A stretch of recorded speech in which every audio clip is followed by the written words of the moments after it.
The Science of Magic with Gwilda Wiyaka is largely an opinion talk show. All opinions, comments, or statements of fact expressed by Gwilda Wiyaka's guests are strictly their own and are not to be construed as those of the Science of Magic or endorsed in any manner by Gwilda Wiyaka, rel-mar McCONNELL Media Company, its affiliated networks, stations, or employees.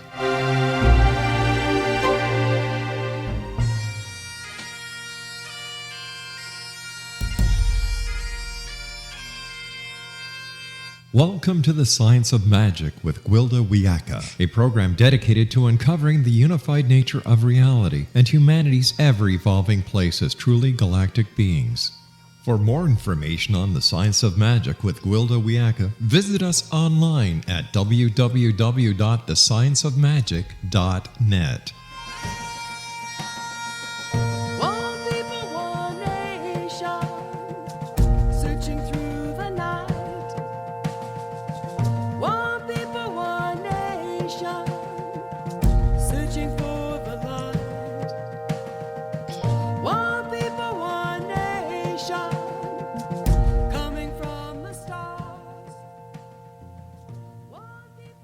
Thank you so much for joining me on the Science of Magic. I'm your host, Gwilda Wiyaka. There's an age-old enthusiastic battle between scientists, philosophers, mystics, magical practitioners, and shaman.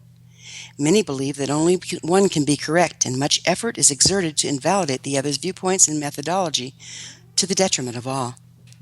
In this episode of the Science of Magic, I'll address this conflict and bring to light viable alternatives now presenting themselves. In order to accomplish this, let's take a little closer look at each practice. The scientific method is designed to produce explanations and predictions about the universe.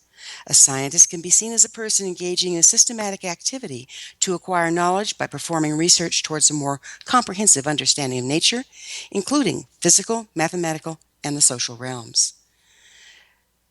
Philosophers aim to provide a comprehensive understanding of intangible aspects of reality and experience that cannot be physically measured. Mysticism has been defined as a belief that a direct knowledge of God, goddess, spiritual truth, or ultimate reality can be attained through what has been considered subjective experience, such as intuition or insight, and is aimed at human transformation. Magic is considered the use of mystical methods to manipulate natural forces. And finally, shamanism is often defined as a practice that involves a practitioner's reaching altered states of consciousness in order to perceive and interact with the spirit world and channel these mystical energies into this world. Shamans are also considered intermediaries or messengers between the human world and the spirit worlds, who treat illness by mending the soul. Historically, during what I have come to refer to as the long dark or lower frequency times, these practices have been at odds with each other. We've been moving through a portion of our galaxy that, by its very nature of influences, offers a polarized narrow bandwidth of frequency or reality. Now, as we enter into a higher frequency portion of our galaxy, we're being bathed in a much more unified, expansive experience. In short, the time of unification. These galactic influences are very accurately charted by the Mayan calendar, but we'll reserve that discussion for another program. For now, the point I'm trying to get to is that while before science, philosophy, mysticism, magic, and shamanism seem to be conflicting belief systems, they're increasingly presenting themselves as various viable roads to the same goal: the understanding of and interfacing with the natural world in all of its forms, the relentless search for truth of reality. As science becomes increasingly refined, it's able to measure the heretofore unmeasurable. And for this reason, these times indeed are changing. One of the major things standing between the unification of all these practices is that they all suffer from a certain amount of dogma that naturally result from our narrow view of life from times past. They also have major indoctrination into dubious archaic practices or half-cocked self-proclaimed experts in their field spouting half-truths or total falsehoods. In one extreme, the practices are being strangled by regulation, and in the other, they're being polluted by the lack thereof. We live in unprecedented times, wherein we have the opportunity to bring these practices out of the age of dogma and once again wield them as living, evolving, mutually supportive sciences. The problem therein is trying to figure out which of the sciences are in their pure form and which ones have suffered and still suffer from extreme dogma. The natural sciences are more regulated than the esoteric ones. So how do we tell the pure forms from the distorted ones? How can we tell when someone is telling us something that actually applies to the situation at hand rather than their belief system or their dogmatic approach? So this very exploration has spent my next guest has spent the last 20 years of his life exploring. Rob McCONNELL has been exploring the esoteric and trying to find the truth from falsehood. It'll be my pleasure to introduce him to you after the break. This is the Science of Magic coming to you through the X-Zone Radio Broadcasting Network, Digital Broadcasting Network, and Digital Satellite Network. We can be found on www.thescienceofmagic.net. Searching through the night. One people, one nation. Searching for the light. One people, one nation. Coming from the stars. One people.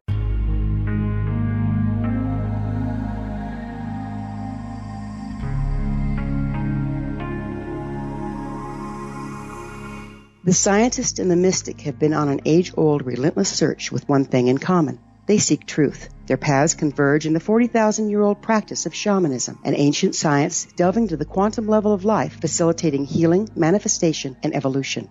I'm Gwilda Wiyaka, the founder and director of Path Home Shamanic Arts School, a unique Colorado State certified occupational school training shamanic practitioners and teachers.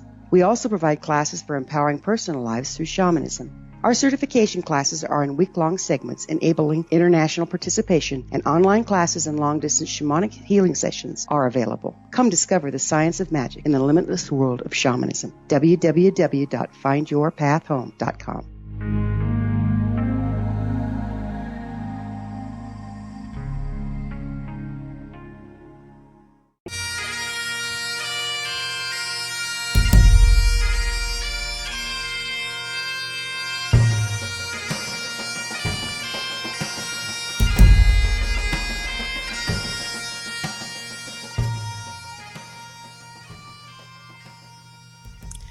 This is the Science of Magic coming to you through the X-Zone Broadcasting Network, Digital Broadcasting Network, and Digital Satellite Network.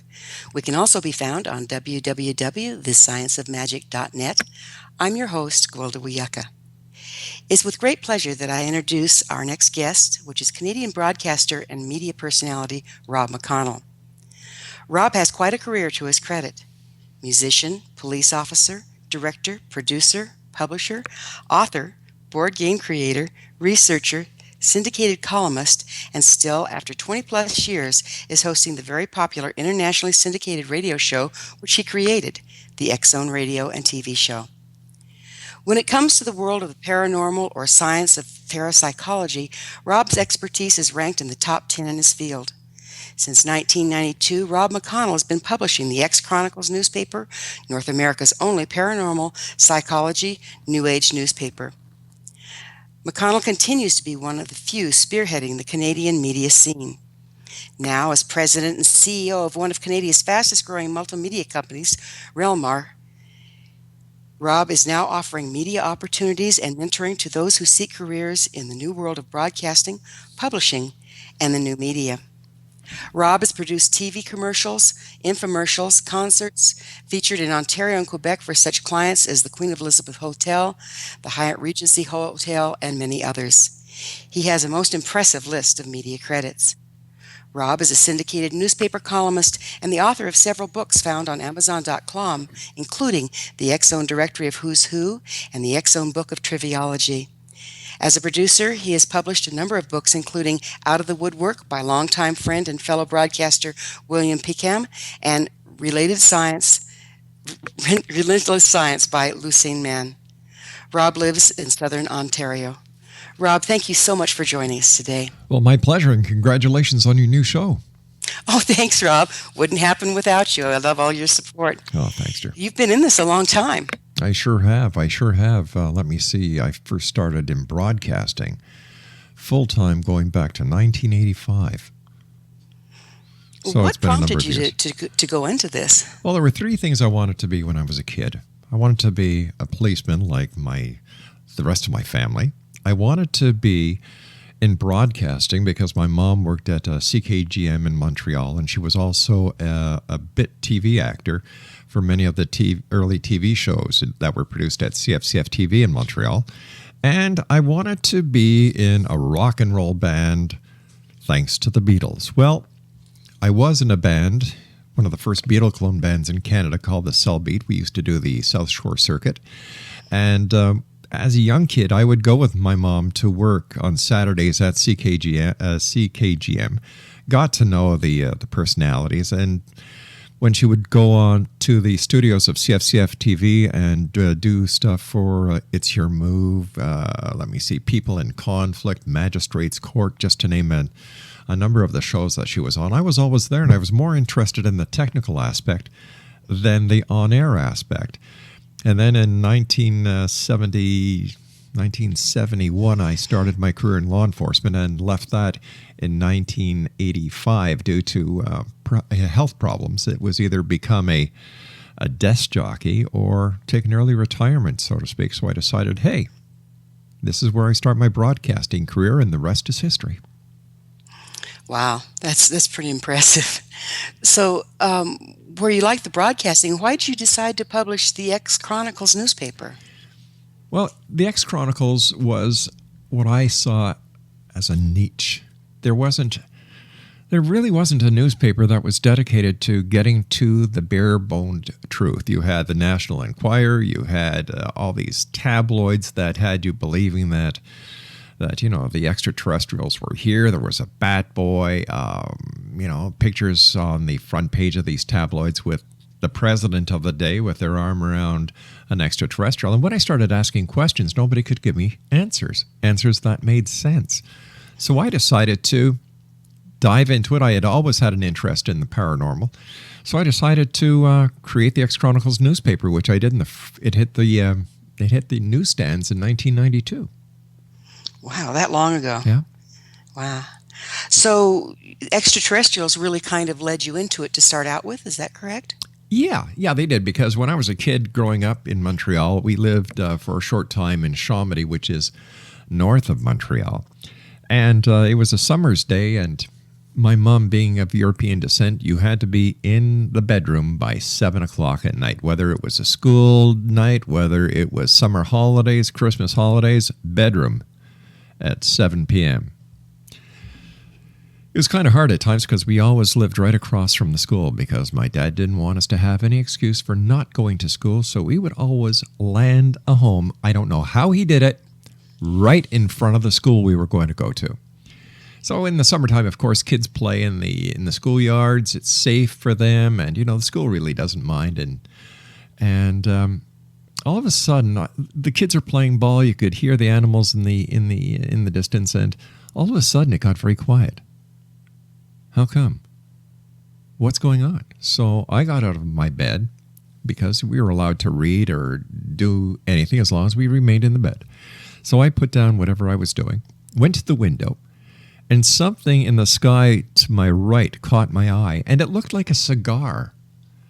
Now, we lived near the Dorval Airport, so I knew the flight pattern was from the east to the west because I loved watching the turboprops going over, and then the jets started, and it was a brand new age of aviation. So this, whatever it was going from the south to the north, making no noise whatsoever. And my brother and I, my younger brother who had gotten out of bed to see what was going on too, also saw this. We watched it as it floated north. Well, so excited we ran to get our father to show him this thing that we were seeing in the sky, and by the time he finally came to the bedroom, it had gone, but he assured us that he was going to find out what it was. So back then, they had rotary dials on the phone. So we all followed, my brother and I followed Dad into the kitchen and watched him as he picked up the receiver, and his finger was going in circles, but the rotary dial wasn't. And I figured, okay, good show, Dad. This is really cool. You're really instilling us with with confidence in your ability, not to mention you've just lied to us when we caught you. So he says, oh, yes. And he tells this fictional person on the other end of the line what we had seen. And he said, oh, really? Oh, is that all it was? Okay. So he hangs down the phone and he looks and he says, the airport said it was a plane that was going in the wrong direction. Okay. Well, that's okay, Dad. We'll go back to bed now because we have to, and we'll chew it over. Well, the funny part was the very next day, we were playing with all our friends. And at the breakfast table and the adults outside on the way to the park, no one was mentioning anything strange, like everything was normal. Except when we got with our friends, every kid that was around that night saw that strange thing in the sky. Now, I don't know what it was to this very day. I don't know if it was a UFO. I don't know if it was a balloon, a hot air balloon or something like a Zeppelin. I don't know, but whatever it was, it piqued my curiosity, and that started my quest into finding out what the truth was about many, many things. So, do you think there are extraterrestrials walking among us? You mean the ones outside of being politicians? Yes. Well, I really don't, because I'm the kind of guy that I want to believe, but I want you to show me the proof. And so far, all that we've seen, whether it's Roswell, New Mexico, whether it's the Phoenix Lights, whether it's Stevensville sighting, whether it's Shag Harbor, is a lot of speculation. No proof. I've had people on the show who have told me that as members of the Air Force, they worked at Area 52, not Area 51, Area 52. And Area 52 is supposed to be a place where spaceships that are traversing through our solar system stop and use Earth as a rest center and replenishing their supplies. And, they say they're tall whites. I've taken them into Las Vegas, Nevada, and nobody's known the difference of whether they're ETs or humans. They look alike. Now, the credibility of this guest comes into play. He doesn't have any pictures. He can't substantiate any of the claims he's made. Nobody's ever found any proof whatsoever of an Area 52. So his story goes in the file that reads, I really don't believe this guy. But a lot of people believe that they're here. You've got the reptilians. I've had people talking about reptilians that morph into human beings, or human beings that morph into reptilians, including George Bush, including the royal family, and the list goes on. It seems that whatever is happening to the people around the world, there's a need to look for something else, or look for someone else to blame for the mess that this world is in, and look for the saviors who are going to come out of nowhere and make everything better. This, I think, is where we go wrong. But to answer your questions, I do not believe that extraterrestrials are here on this planet based on the fact that with all today's modern technology, all our wizardry, the massive information that we have access to, there is no proof that can be found. So proof is really a big part of your practice, right? Is finding the facts versus the assumptions. And everyone will tell you that all the hype and all the hoopla about extraterrestrials and other aspects of the paranormal all started with the internet. And in my opinion, now this is just my opinion, the internet is the biggest garbage cesspool that mankind has ever created, because there's more crap in it than there is credibility. Rob, that's really well stated. We're going to have to take a break, and we'll talk to you again on the other side of these messages. This is The Science of Magic, coming to you through the X-Zone Broadcast Network, Digital Broadcasting Network, the Digital Satellite Network. We can also be found on www.thescienceofmagic.net. I am your host, Gwilda Wiyaka.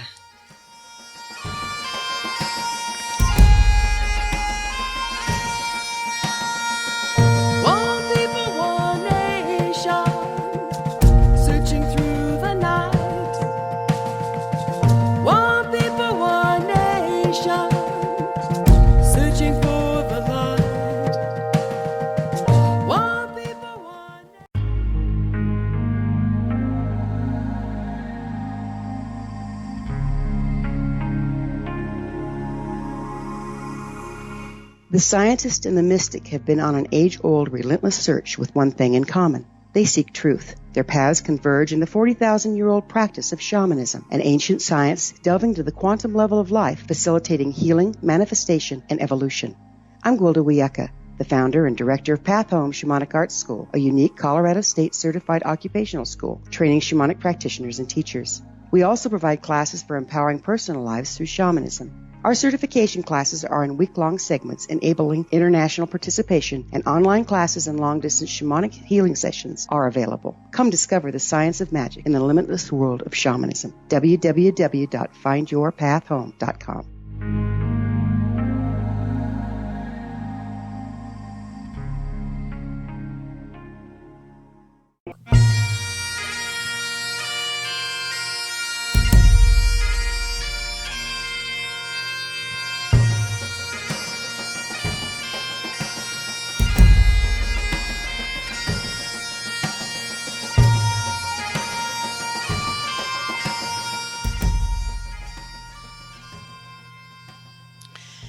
So, Rob, before the break, you were telling us how you feel that the internet is full of as much garbage as it is fact, and yet we call it the information highway. What do you suggest people do to try to find truth from fiction when they're on the web? Well, I call it the disinformation highway. I've also had a guest on the show years ago who was a pastor, and he said, in his opinion, WWW equals 666. So there's many ways of looking at it. But if you want to find the truth, be careful on where you look. Do a lot of research. Just don't take the first thing you find as the gospel truth, because everyone has their opinions and everyone publishes their opinions on the internet. Go to credible sites. People with credibility behind them. That's the biggie. Make sure that you're dealing with people who are credible. It's just like all the different psychics on the internet. How do you know which psychic is good, which psychic is no good? Because anybody can open up a website, start taking PayPal, and away you go. You're a telephone psychic.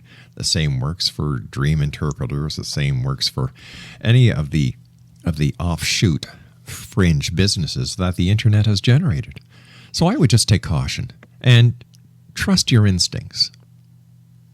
So you're kind of pointing out that there, on the internet particularly, there's all sorts of the aforementioned self-proclaimed experts. And just because they have a website and are writing on the internet doesn't necessarily give them credibility. Exactly. So would you call yourself a skeptic, Rob, or a believer? I'm a skeptic until I'm proven to be a believer. For example, if you want me to believe that there are extraterrestrials walking on this planet, show me a picture that can't be debunked. Where's the bodies that everybody says that there were three bodies recovered from a crashed UFO in Roswell, New Mexico, going back to 1947? Where are the bodies? How come there are no photos of the body? A couple of months ago, an unscrupulous person came out and said that they had photos from the retrieval of the extraterrestrials from the Roswell crash, and they charged money for you to view it. And within minutes, people who had investigated this claim knew right away that this was not an extraterrestrial that was being shown. It was actually a mummy. Well, you can consider that extraterrestrial, I suppose. So like I said, there are so many people out there who want to believe, and there are so many people out there who will take you for what you have because you want to believe. So this again brings me back to a theme that I think characterizes what you offer people, is because I get the feeling you're a person that does want to believe. You're a person that saw something as a child that was not explainable, and other children saw it. And so you had hard evidence that you've been researching ever since. And yet you're seeing the very need to be validated in other people's being exploited by charlatans. Is that correct? Yeah, kind of. What I do, what I'm saying, Gwilda, is I saw something. I don't know what it was. Yes, it was in the sky. It did not register with me at that time what it was. So does that mean it is a UFO? Yes, by definition, it is an unidentified flying object. Was it a spacecraft from another planet or dimension or reality? I don't know. But until someone comes to me with a piece of a crashed UFO, an arm of an extraterrestrial, or whatever the case may be, I will remain the non-believer. But I'm a non-believer who wants to believe, but I want to see the evidence. I want to see the proof. And I have to say that search, that relentless search for the proof, is what makes you very unique in your field. You don't do the hype and the hysteria. You search for the truth. And I understand that UFOs and ETs aren't the only thing you have interested in. So you travel and investigate stories that you cover. So in 2012, you went to Maya, Mexico to investigate claims that the world was ending 12/21/12. Mm-hmm. And what did you find?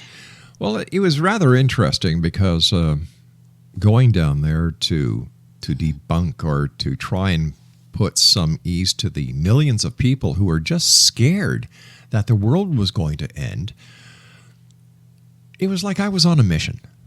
So we went down, we met with government officials, we met with archaeologists, we met with scholars, I even met with a member of the royal family, and they all laughed when you started talking to them about December the 21st, 2012. And this is the simplest explanation that the Maya gave for the Mayan calendar and where the possible hype may have come from. He said, on December the 31st of every year, you take down the old calendar from your wall and you put up the new calendar. I said, that's right. He said, that's the mystery of the Mayan calendar. We're just going into a new time that requires a new calendar. It's not the end of the world. It's the end of a cycle. That was it. Mind you, they did appreciate all the tourism that the end of the world brought. And on December the 20th, we started a 24-hour radiothon. We stayed on air for 24 hours or 26 hours, bringing a new guest on every hour to talk about the Mayan calendar. And as you well know, Gwilda, we're still here. Oh, so now what? There are so many people today that are predicting the end of the world. There's a never-ending line of these people. Harold Camp, and now you've got the Rabbi Jonathan Cahn. The world is going to end one day. When? No one knows. So why do you think all these people are, and I've seen it in my entire lifetime, is everybody's looking for the next end of the world. It almost seems like they'd rather blow the thing up than be accountable and correct the problems. That's my thoughts exactly. It's easier to stick your head in the sand with your butt in the air than it is to actually take responsibility and say, you know what, I screwed up, or we screwed up as a race. Look what we've done to this planet. We have raped Mother Earth over and over and over again. We've sucked her very blood out of her veins, and that's in my opinion, the oil. We've polluted her lungs, which is the sky. And humans should realize, and if they haven't realized this by now, here's a rude awakening. In the past, Mother Nature has taken it for so much and for so long, and then she lashes out. She gets rid of the infection. She gets rid of the bugs. She gets rid of what is annoying her skin, and in this case, it's us. So if we don't turn things around very, very fast, we are going to suffer the mother's wrath. That's so beautifully put. You know, it seems like we have been going through a time for a long, long time Hmm. of extreme polarity, and the calendar change or switchover is bringing a different energy into play, and that's one of unity. But I think we have to participate in that. How do you view us as being able to bring unity and to because everything on the planet is unified except for us. So, Hmm. everything works together except for us. So how can human beings make that shift over? It's very simple. Start respecting each other. Start learning about each other. Start understanding what different cultures bring to the table. You know, when we were kids and we went to the cosmopolitan schools in Montreal, we learned, because of the many cultures that were in these schools, what the Italians did, what the Greeks did, what the Jewish people did, what the Irish did, what the South Africans did, what the Indians did. And we took part in what they were part of, and they took part in what we were part of. And there was a lot of respect. And I think in fact, I know that this would play a major role into us better understanding and bringing this world to the peace it so rightly deserves. Yes, it's amazing. That's so well put because I know I grew up overseas Hmm. and therefore I wasn't really indoctrinated. I was in many countries and I wasn't indoctrinated into one practice or belief system, but Yeah, had access to many. And this has really helped me be less judgmental and more global in my viewpoints. So it's just amazing times that we have the opportunity to come into this as multiple cultures. that's So right. Plus, we are part of the solution, not part of the absolutely, problem.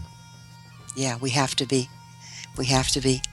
So we're going to go into another break here, Rob. Look forward Okay. to talking to you on the other side. This is The Science of Magic, coming to you through the X Zone Broadcasting Network, Digital Broadcasting Network, and the Digital Satellite Network. We can also be found on www.thescienceofmagic.net. I'm your host, Gwilda Wiyaka. One people, one nation. Coming from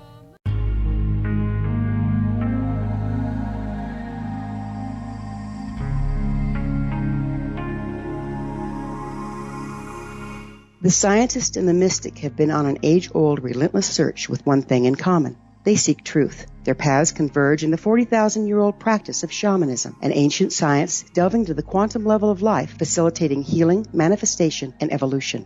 I'm Gwilda Wiyaka, the founder and director of Path Home Shamanic Arts School, a unique Colorado State certified occupational school training shamanic practitioners and teachers. We also provide classes for empowering personal lives through shamanism. Our certification classes are in week-long segments enabling international participation, and online classes and long-distance shamanic healing sessions are available. Come discover the science of magic in the limitless world of shamanism. www.findyourpathhome.com.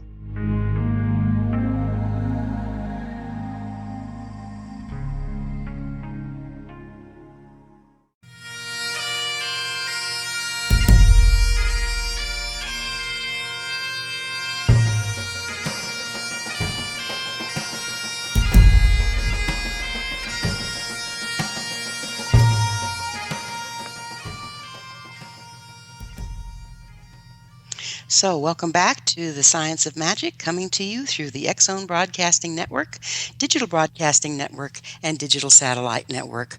We can also be found on thescienceofmagic.net. I'm your host, Gwilda Wiyaka. Today, our guest is Rob McCONNELL. Rob, you are the president and CEO of rel-mar, McCONNELL Media Company. What does rel-mar entail exactly?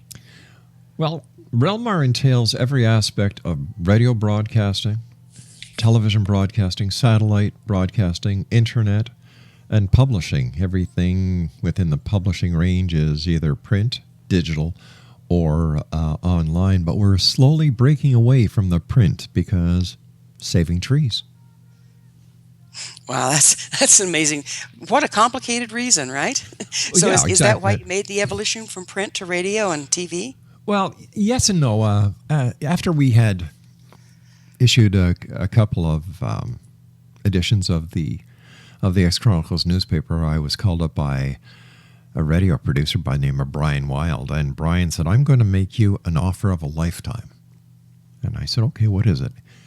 And basically, it was to come on a local radio station for a week to sit in with the host, and they were going to do an entire week, a 4-hour show per day, Monday through Friday, all about the paranormal.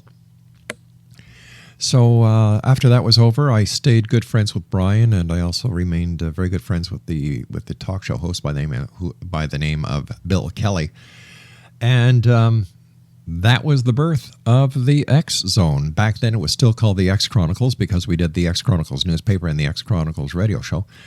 And within the radio genre, I started like everybody else does in radio. You start off at the small stations and you work your way up. As your audience grows, so do your ratings, and with ratings, stations can generate revenue. And let's see, first station was CKDX in Newmarket. Second station was 1220 CHSC in St. Catharines. Let me see, there's a station there, I can't remember its call signs, but then I went to 1290 CJBX in London, Ontario, then back to 610 CKTB in St. Catharines, CFBU in St. Catharines, and then we started doing our own shows. Once we were syndicated, we had the ability to break away from a local network or a local station and pick up the international audience. So what exactly does it mean to be syndicated, Rob? Syndicated means that you're on more than one radio station. We are internationally syndicated. We are on radio stations in Canada, the United States, as well as, France, Germany, the United Kingdom, the Malaysia, the Philippines, all over. And we're also we also supply our show to satellite distributors that put the show out there as well. That's amazing. And this took you how many years to accomplish? Well, let's see. That started in 1992 to today. That's amazing. I mean, it seems like a lot to accomplish in that amount of time. It is. As you know, it's a lot of hard work, and you and I chat sometimes at 1, 2 o'clock in the morning. Exactly. Yeah. You have to be a workaholic to do it, right? Which brings me to, one of the things that, again, characterizes you and what you bring to the world is the encouragement for other people. And so what advice would you have for listeners who would like to break into broadcasting? If you're looking for an easy go, it's not going to work. It's a lot of hard work. It's a lot of dedication. There'll be times when you get discouraged, but don't get discouraged. There'll be times when you think you fail, but don't forget, when you fail, failure is a part of success. No one in this world who is successful has not failed, because failure is a lesson. And if you look at that as a lesson instead of something negative, you will succeed your every dream. Because when you look at it, the only difference between a dream and reality is making it happen. The dream is the idea, and the reality of your dream, making it happen, is the hard work and dedication that you put into it. Do not lose your dream. That's so beautifully put, Rob, because, what I see is if you can't imagine it or if you can't dream it, you can't create it. Exactly. But if you invalidate your dreams and your imagination, you're not going to create it. So it has to be an interplay between the two, doesn't it? It does. And when you're on your journey, there'll be people who give you negativity. It's because they're jealous. You're fulfilling your dream. You're following your path. And somewhere along the line, they've gotten off their path. They've been rerouted. And, it's hard for somebody to realize that, oh, shoot, I could have done this, I could have done that. But everyone can. The word can't doesn't exist. But don't forget, there is also no letter I in the word team. And it requires people around you. It requires a team, because you do not know everything. So when you're looking at your life in broadcasting, talk to people, understand, get people that you trust and you can work with. If you're a self-published author, give your book to someone else to read outside of your family to get their honest feedback. And don't be surprised if, you give your book to your family members and they all love it, and you give your book to somebody else on the outside and they don't like it. That's normal. That's normal. It's because they are being honest with you. Take constructive criticism. Put it to make it, use it to your advantage. A glass can appear half empty to those, but to me, it appears as half full. Just keep following that dream. I think that I'd have to say you're absolutely a half full kind of person. When you spend so many years talking to people about current events and all the dark things going on in the world and the hype and the hysteria, how do you keep your positive perspective? I believe in people. I believe in the ability of the people of this planet to do so many incredible things. I was at a school once giving a lecture, and the teacher came to me afterwards and said, Rob, you said there's no such thing as a bad apple. And she says, I know there are so many kids that are, that are just sociological outcasts. I said, well, let's look at it this way. What happens to a rotten apple when it falls off the tree? And she said, well, it falls on the ground. I said, right, but let's go a little bit further. She said, well, it rots. And I said, all right, what happens to the seeds? Well, they go into the ground. And I said, well, what happens to those seeds? Well, they grow into little trees. And I said, what happens when those trees get bigger? Well, they bear fruit. And I said, do they bear rotten apples or do they bear good apples? Well, of course, they bear good apples, and there's always what? Then she got it.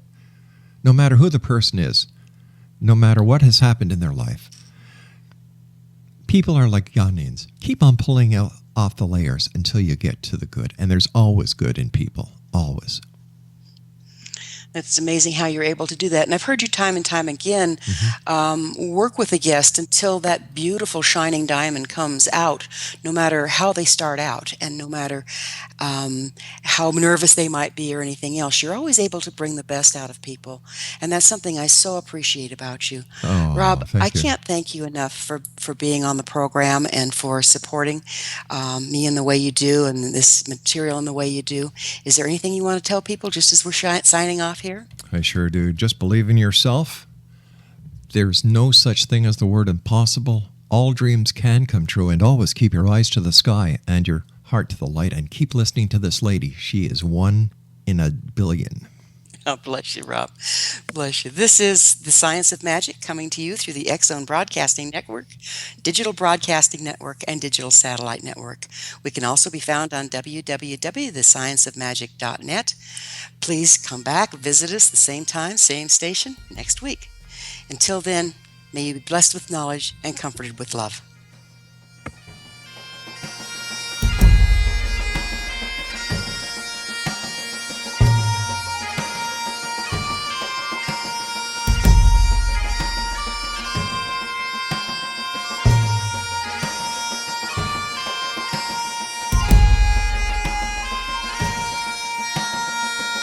One people, one nation. Searching through